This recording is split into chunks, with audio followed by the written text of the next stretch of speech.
Are you tired of being tracked online? There's a simple solution.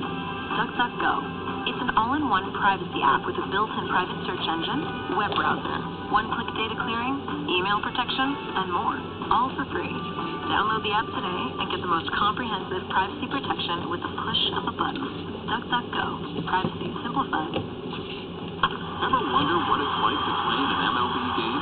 Play Loud is your exclusive look into the front of the game as we light up the league's biggest stars and follow them with dedicated cameras both on and off the field. Watch game time reactions to some of the biggest plays and follow your favorite players as they chat in the dugout with their teammates between innings. You never know what you're going to see or hear. It's baseball like you've never watched before. Tune in for new episodes of Play Loud only on the MLB YouTube channel. A bad team facing a good team is never completely out of it. Nick Costos, co-host of You Better You Bet, 3 to 7 p.m. Eastern on the BetQL network. There's 162 games in the season. The best teams are going to lose 60-plus times, and the worst teams are going to win 60-plus times. Each side is its own individual entity. That's what makes betting on the baseball regular season so much fun. All the insight you need to bet smarter is at BetQL.com. And listen to You Better You Bet with Nick Costos and Ken Barkley, streaming weekdays from 3 to 7 p.m. Eastern on Odyssey. Listen to more of what you love on Odyssey. Your favorite radio station. The teams you live for. And the music, news, and podcasts that are essential to your day. With Odyssey, you decide how and when to listen, so it's listening your way, anytime, anywhere. Odyssey has live sports and local news happening right now. Hundreds of music stations and playlists for your every mood, plus millions of podcasts to catch up on. That's a lot of listening. Immerse yourself in a universe of audio with Odyssey. Listen today. I'm Listening reminds you that you are not alone, and that talk saves lives. And now, it's even easier to reach out and talk to the National Suicide Prevention Lifeline with 988. 988 is just like 911 for emergency services. When you call or text 988 from any phone, you will be connected directly with trained counselors in over 200 crisis centers nationwide. They can get you the help you need anytime, anywhere. Talk saves lives. And with 988, talking is only 3 digits away. Find out more at imlistening.org.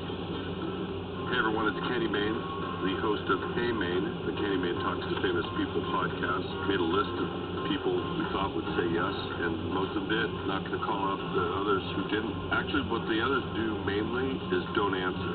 So not really saying no. So really, our potential audience for guests and for listening audience is the whole planet. No one really has said no. So we want you to find it on the Odyssey app or wherever you get your podcasts. This week in music. A new musical based on the career of Neil Diamond is coming to Broadway. A Beautiful Noise, the Neil Diamond musical, all wrapped together from his early beginnings in the 60s to where he is today. It's a gripping and uplifting new musical that'll feature all of his hit songs. A Beautiful Noise, the Neil Diamond musical, has its official Broadway opening set for December 4th. For all the classic hits, it's Odyssey.com. Hey, it's Niven, and this week in rock, Metallica is officially the top touring metal artist of the last 40 years. Porno for Pyros were joined by the Smashing Pumpkins' Billy Corgan for a cover of When the Levee Breaks at Lollapalooza, and Joe Walsh has a newly reunited James Gang for one last ride, and taps fellow Ohio natives such as Trent Reznor of Nine Inch Nails, the Black Keys, and Dave Grohl for Vets Aid, a show benefiting Ohio veterans and their families in November. And that was your week in rock. Everyone, Al Roker here. As a guy with his own catchphrase, I appreciate that Smokey's only said, Only you can prevent wildfires. but I'm filling in because there's a lot more to report. Like when there are parched or windy conditions out there, you've got to be extra careful with things like burning yard waste. After all, wildfires can start anywhere, even in your neck of the woods.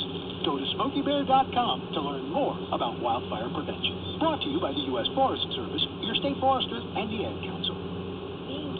My calendar can be a chaotic place. 3 birthdays, 2 graduations, and an anniversary all in the next month. Well, that's why I use Celebrations Passport from the 1-800-Flowers family of brands. A Celebrations Passport gives me free shipping on thousands of amazing gifts. And the more gifts I give, the more perks and rewards I earn. Giving is easy with Celebrations Passport. Learn more at 1-800-Flowers.com/listen. That's 1-800-Flowers.com/listen. Not completing high school is more of a social thing than it was an academic thing. Even though all these years have passed, I still have that longing to have my diploma. At age 30, Carissa finished her high school diploma. If you're even considering getting your high school diploma, you can do it. No one gets a diploma alone. If you're thinking of finishing your high school diploma, you have help. Find free adult education classes near you at finishyourdiploma.org. That's finishyourdiploma.org. Brought to you by the Dollar General Literacy Foundation and the Ad Council. Flash Insurance. You took the first step and quit smoking, but even former smokers may still be at risk for lung cancer. That's why SaveByTheScan.org wants you to know about a new low-dose CT scan that can detect lung cancer early. It takes only 60 seconds and could save your life. You took the first step, now take the next. Visit SaveByTheScan.org for a simple quiz to see if you're eligible and talk to your doctor about screening. SaveByTheScan.org is brought to you by the American Lung Association, Armed Forces Initiative, and the Ad Council. You really hit it out of the park, babe.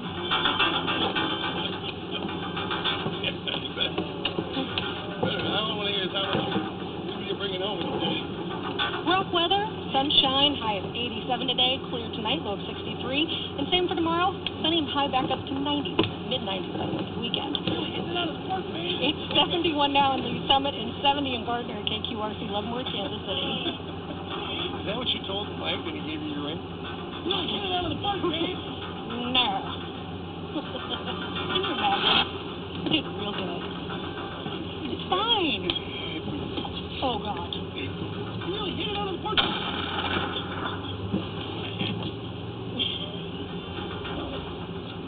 On the other side, no girl laughs, and I thought it was very funny when you have a ring, box, and you open it, and it just has a very nice printed card that says anal question mark. Not the same reception you were expecting? It really, you just don't laugh as hard as your friends do, your male friends. Like they're like, oh, that's good, it's been so funny. No sense of humor. No, get out of the park, babe. I've been banging your friends, babe. That's what you do. Did you get to talk? Yeah, a little bit. Yeah. The future? Yeah. Brought it up with people thinking about it. Are we? Yeah. I've heard we're thinking about it. What is this we business? What is we? They're teams, You mean she's thinking about it and you're just going to agree with whatever? She's thinking about it and I'll think about it. I was like literally standing outside the pawn shop today, and Bob's going by. And I was like, hey man, why don't you ask either of these chuckleheads? I love them both, but goddamn, like, they'll tell you how it's worked out for them. Their heads just east and west. Yeah. I was like, I mean, Jake's on his second, Greg's on his second or third, or whatever, fourth, whatever. I don't know how many times now. His vacillate. Sometimes it's twice, sometimes it's 3 times. It's hard to tell. He covers it up sometimes. Yes, Greg? Twice, I started her wife together. Truck stop queen? Is that the one that soldier jumps and drugs or whatever? Yeah. Okay. I know the second one didn't. The second one you had a baby with and you left her while she was still pregnant. That was it. Oh, that's what you didn't know that, yeah. Yeah. How long? I can't even do it to you, man. I'm sorry. I don't mind busting your balls, but I can't just I know the look he's gonna give will be so freaked out and disappointed if I tell him the story. No, you'll never. No, we're not telling. Like, not today. Okay. Excuse me. I had an acid coming. You should have seen his face when he heard me say that. No. When the baby was in Cypher. Thanks, Greg.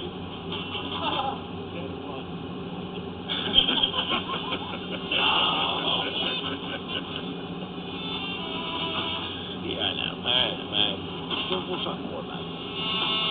How long you been with her? Isn't that good enough? Doesn't love? Here's the problem. She is not only very smart and beautiful, I understand. She's a psychology major. Yeah. And she is doing wedding planning now. This year.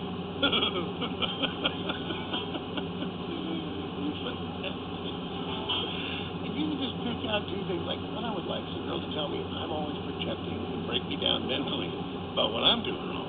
But I also want her to literally officiate weddings so that I'm constantly under the gun. Yeah, like, good night, dude. Talking about other people, just be like, wow.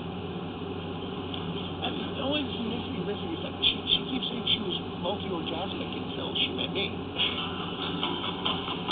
That's like when you're so happy she can get it all in her mouth, and then she looks at you and goes, I've never been able to do this with a boy before.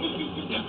By the way, Sleepy told me that. That happened to Sleepy. He was so excited. He said it was so good, and then she told him she'd never had a boyfriend. She could get it all in her mouth before. There's nothing you can do except go, dude, you listen to the wrong part of the story. You gotta just forget that part. It's a lot. We'll ask Dan Cummings. Dan's happily married. We'll find out from him. He is a brilliant comedian. He's had some great specials like Revenge is Near, Crazy with a capital F. But the thing that has really took off or taken off for him is Time Suck podcast. And he does like how many different podcasts right now? 3? Yeah, 3 different podcasts. But Dan Cummings is brilliant, man. He's a friend of the show and a friend of ours personally, and he's on the show here in probably the next 5 or 10 minutes, man. Stay right there. The sun comes up and my head's hurting. I drank too much last night, that's for certain. I quit my job, but I need the money. I need me a mixed dose of funny. Flip on the switch and turn up the volume. And then I hear a big long ear goon. You know he's just a goofy DJ. Can't understand how this loser gets paid. It's Johnny Dare Morning Show. It's Johnny Dare on your radio. It's the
Jake?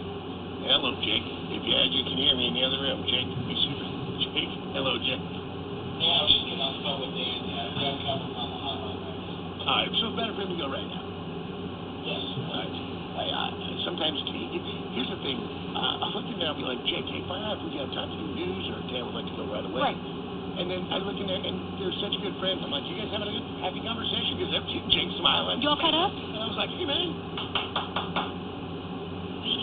I'm glad you like him. Thank you. I feel like you're my wife. You need to be smiling. No, I really not that. I was just like, hey, buddy, I'm kind of dependent on your next move right now. It sucks because almost always when I'm on the phone with somebody, I say something and I kind of leave it open and then they answer me, and I don't want to step away from it because the exact moment when you need me, and they're on the other end of the line. So, anyway, it always happens with those. No, I get it. Listen, Dan is one of those guys, like, we met him through the comedy circuit, and so that's how I know him, and he's truly, like, fantastic. It's a very Carlin-esque, Lenny Bruce look at the hypocrisy of the world. And I've watched it evolve over the years. Like, Revenge is Near, Crazy with a capital F. But, man, he hit his stride. And really, like, he does 3 different podcasts. And I don't hardly, I'm sure I don't endorse podcasts. There is a handful I listen to. And I think the rest are crap. I just do. I just think most are garbage. And because I'm not entertained by it. Time Suck is one of those ones I've never, ever checked out an episode that didn't just kill me. Born May 17th in Liggins, Idaho, he is a stand-up comedian who you've seen in such special guests. Revenge is Near, Crazy with a capital F, Don't Wake a Bear, Maybe I'm the Problem, and Get Out of Your Devil, as well as hosting one of the more popular podcasts on the internet, Time's Up. Please welcome longtime friend of the show, Dan Cummins. That was good. Hey, I was rubbing you off right there. You were. That was so nice. No, man, the fandom is mutual. I always appreciate that very much with you. Well, you listen, man. You've been killing. By the way, you need to get your ass back to work. You've been doing nothing but gallivanting about this planet. I know. I just today is back to work. It was a nice break. Almost like 3 weeks. I was able to get ahead on everything. We went to England, Scotland, Iceland, and then on the way back, New York, taught Rage Against the Machine the other night. That was fantastic. So I had 3 different friends. I had you there, my friend Dane from Brooklyn, and my friend Chuck. And I literally was like, it was too deep into the night by the time I saw all 3 of you guys posting. I was like, man, I sure would have liked to get all 3 of these guys together, because you guys are, trust me, you would have found, it may have become the unholy trinity best friendship ever. And I heard the show was incredible. Oh, man, I mean, and I know you go to so many more shows. You go to more shows now. It's like, there was just something, I mean, back when they were making albums, so long ago now, making new material, there was something so special about them. Whether or not, you agree, whether it was a message or whatever, it was like the emotion behind it. Tom Morello's just riffed. And there was just no other band like them for me. It hasn't been since. And they were better than ever. It was just really incredible to see them perform. Well, you think about when Rage was first starting, that the social thing wasn't a deal. And now you see people who they know they've seen the T-shirts, they like the way it sounds or whatever, but they're like, they come out of there, like, somehow they're stunned. They're like, what's up with the politics? And I'm like, are you paying no attention? Well, you're paying no goddamn attention. Right. That's like just going to, the shady lady, and they're like, what's with all the nipples and areolas? And goddamn it. Right. What are you doing? It's crazy how timeless it is, too. It's like the songs were written, I don't know, over 20 years ago now, but they feel like they were written yesterday. Yeah, well, look, F you, I won't do what you tell me. That's timeless thinking. Yeah, exactly. It is pretty funny to see an arena now full of, like, middle-aged men like myself screaming at us. Pretty epic. Yeah. A lot of dad anger. That's what I was thinking, like, a lot of wives being pictured at that moment. and a lot of, like, Rage Against the Machine, like, F you, I want you to tell me, and then, like, I'm going to go back to my 401k, and I'm going to go back to, like, it's like Rage Against the Machine, but don't mess up my Social Security. Come on, let's a little less rage. Let's moderate rage. Yeah. By the way, moderate rage would be a fantastic Ty, that'd be a good title for another special for you. Are you gearing up for one? You know, I'm recording. I've been doing this Sympathy of Insanity tour for a while. We're going to record that material in December in Minneapolis, and I gotta actually. That's funny. My agent was just asking the other day. He's like, "We got to come up with a new tour concept to really do a bunch of theater dates next year. That you have to because of everybody getting back out there after the COVID stuff. It's kind of bottleneck. So you got to like get bookings way in advance now. Thinking the tour thing more in advance. And in my head, all I have right now is burn it all down. Is it possible next and get a little crazy? Yeah. I do think it's a perfect thing to go out and do. Time suck if you can, and you feel good about it. You time suck in the afternoon and then do a show, the second show basically, of comedy, and I think people would lose their goddamn minds. Yeah, we've done the trick with time is just an actual time suck. You know, like get your extra material together. But I've done those in the past, and it's fun to do the podcast and the stand-ups. And then I took on too many podcasts. But maybe, and now I'm down to two. Now I'm down to two again. Just scared to death from time suck. So we'll see. Let's see what's possible. So let's talk time suck. What do you got coming up on time suck? Because it's serial killers, it's conspiracies, paranormal cults, all the stuff we both love. Yeah. Well, this week is a ridiculous one. Just like a very little-known cult. This Terry Hoffman character, and it was like Conscious Development was the name of her small cult. But I like it with a different angle. It was the New Age instead of coming from like one of the old religions. And she came out of these, and New Age comes out of Madame Blavatsky was this 19th century Russian-born lunatic who in like the East Coast, like the spiritual movement and everything, she got really into this talk of like people living in Atlantis, and the Lemurians living under the earth, and all these root races, and channeling these ancient masters, like all this wacky stuff that morphed into New Age. And that's what this lady ran with in the 60s. And she had at the height of her following, I guess. I'm just amazed what people can pull off.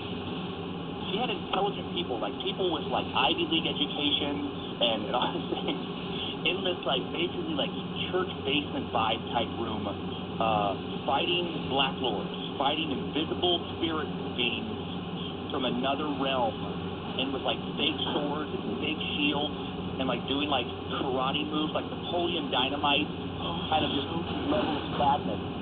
And they had to fight these invisible beings because if they didn't, like earthquakes would happen and people would die. So, by the way, could she see the beings? Of course. But nobody else. So basically, it was the church of live action role play.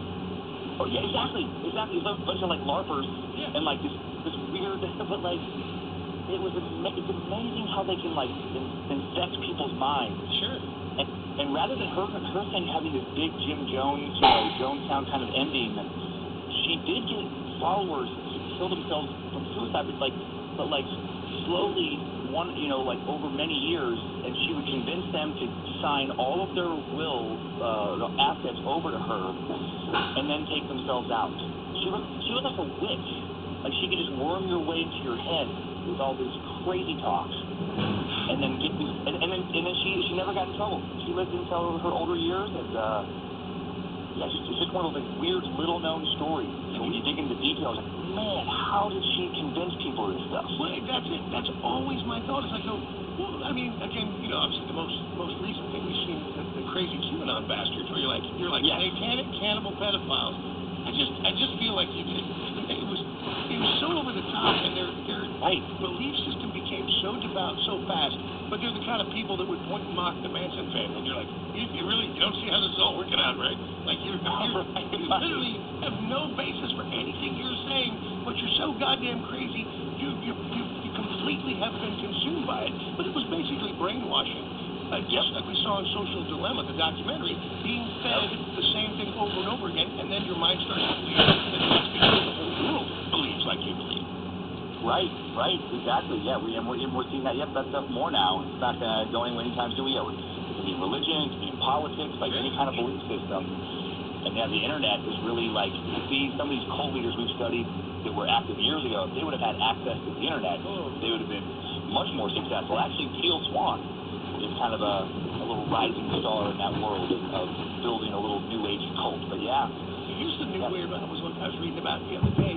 Have you seen that, and they're throwing the word cult around, so I don't know how real that is, but the 7M films, the TikTok dancers, that their friends and family have been cut off from the dancers, the TikTok dancers, and now their friends, their families are like, this is a cult, this is definitely a cult, because they're being isolated and told not to contact people. Yeah, I get it. It is, I mean, the term is pretty loose, you know, like cult-like behavior. But yeah, I mean, basically it's like, whenever you're being told that you have to cut off contact or pressured, highly pressured to cut off contact with people who don't believe like you do, and people who question your guru's teaching, you're definitely in like cult-ish waters. Right. Well, those are always the hallmarks, right? And if you just joined the show, the great Dan Cummins from Timesuck, and we're talking about these cults. Well, and if you're a fan of Timesuck, you know, it's always isolating. It's always one guy who can deliver you. It's always lost people who need, there's some kind of a tribe to put together. And face it, we've been doing this since the beginning of time, since we came out of the primal blues. You know, skin color, religion, height, whatever it is, sexuality, sports ball teams, it doesn't matter. We're there. Everybody has to have their group because they're so terrified to stand on their own. Right, yeah, just the long, I mean, there's a topic I'm doing coming up in a few weeks, just prepping it now. I had recorded with this guy, Clark Rockefeller was what he was known by. The story came out in 2008 and got overshadowed by Jodi Arias and a lot of other things, but he was really this Christian ghostwriter, and he was the original Anna Delvey, like he was like the OG version of that and much more successful. And he just preyed on people. He chose this name Rockefeller, and he got people who were in that East Coast hoity-toity, high social circles, private clubs and things where that name carries a lot of weight. And he just got people to want to be his friend because he was supposedly a Rockefeller, supposedly wealthy, and had all these crazy. He didn't have anything. It was all nonsense. He was like, working class German parents. I mean, the whole backstory was he got this woman to marry him, who is one of the world's leading financial kind of investment strategists now, like a very intelligent person. But she wanted to be part of that social circle, and that desperation gave him an in with her. It's just, it's crazy how these people, they can get anybody. If you just allow yourself to want something too bad, and you kind of force it, whether that's romance, or somebody dangling a carrot of riches, they're going to make you rich if you just do this.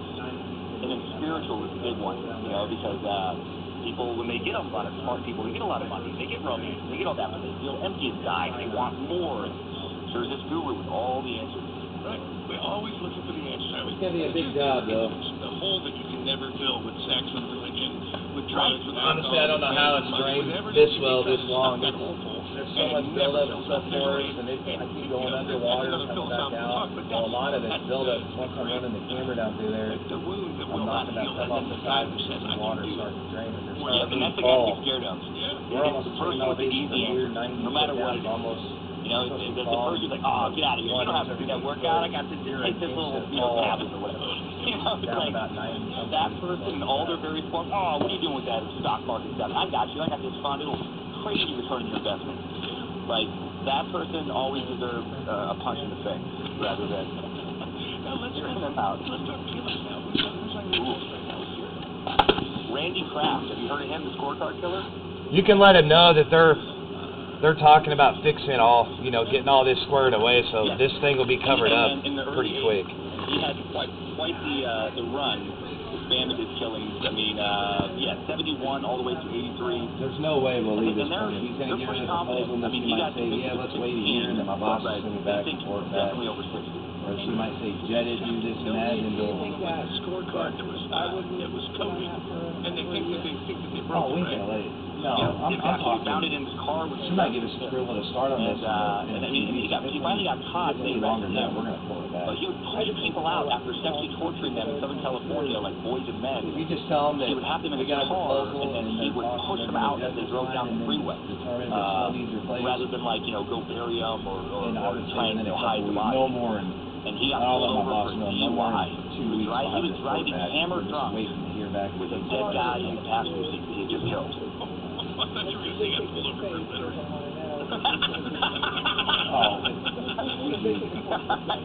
It's like, hey man, you can't dump these bodies anywhere. You got to get a form. What are you doing? cop's like, no, your buddy's dead as can be. He hasn't surprised. And you know, the name of our company is Like, if you got any questions, I thought he I'm was sleeping. Like, the guy had like a ligature I can write all that down. If you got any questions, you can call and ask him. Yeah, he said later in his trial that he was trying to take that They guy don't. to the hospital. Our company don't really procrastinate, so it's not something they're going to forget about and just let it sit.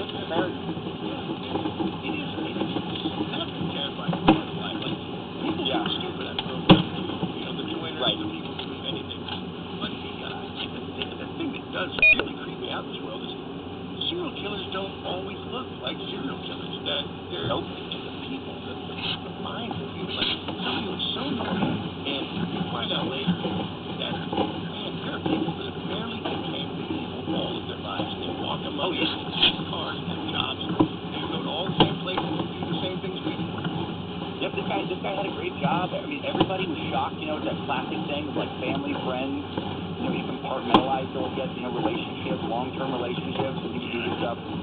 His partner was at work, and he didn't, you know, like, I think we want to tell ourselves as serial killers, well, we avoid certain situations, you know, and just make smart choices. They won't get us. Some of his victims were people having drinks at the bar, and he would just, his MO was he would put Valium. He would put a spike to drinks with Valium and get you woozy, and then tie you up, and then woo, but once you were tied up, it was rough ride for that guy. Well, same thing with Bob